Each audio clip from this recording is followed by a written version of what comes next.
non-spoiler review of Thunderbolts. For a more in-depth review, please stay tuned for the next few days for our next upload. I am your host Sarah, and thank you for being here with us. Let us know in the comments what you thought of the film, but for now, let's go to the review. The MCU now finally in Phase 6 and gearing up the big multiversal showdown in the Avengers Doomsday and Secret Wars films. Marvel is steadily building up the main teams that will come to blow against each other and eventually join forces to take down the evil mastermind, Doctor Doom. The first of those new teams is of course the Thunderbolts, aka the New Avengers. The plot of this film revolves around a group of less than spectacular anti-heroes who are all hired by Val, otherwise known as Madam Hydra in the comics, to do various tasks for her, mainly her dirty work. She has recently come under scrutiny by the United States government, and so she's got to clean house, which means calling in all her associates and making the evidence disappear, as well as the said associates. However, this all goes to pot when Yelena, Ghost Taskmaster and US Agent cross paths in a secret facility and find out that they are also on the chopping block. Here they meet Bob, a seemingly normal but also fragile guy who has no memory of how he got in there after crawling out of the shipping crate.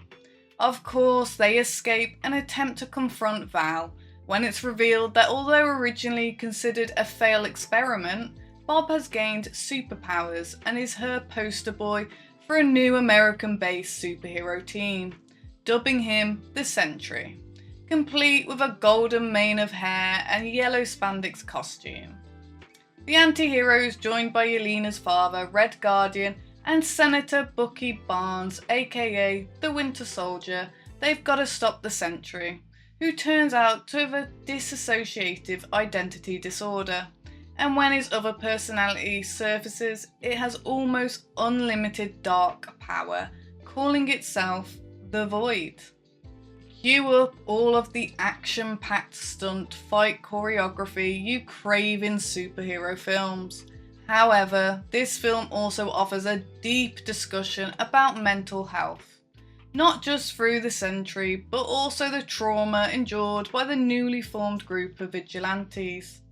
Each member has things in their past that either haunt them or have shaped them into who they are, and most of it is steeped in tragedy, manipulation, and abuse. This all sets up a very dark ending, and that doesn't just easily get solved with a few punches, but ultimately our heroes do come out on top.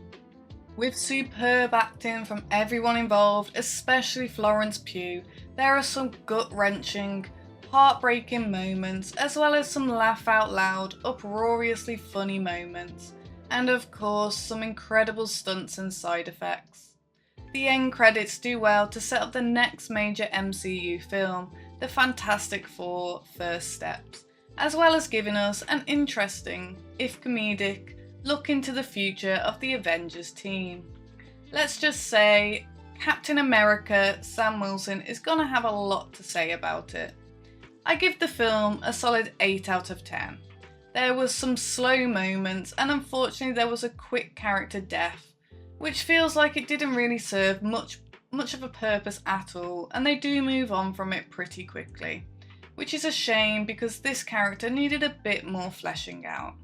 But overall, it was a fantastic film, definitely bringing back the Phase 3 nostalgia, and has gotten me hyped personally for the upcoming films in the monumental franchise. Make sure to head to theatres to check this one out.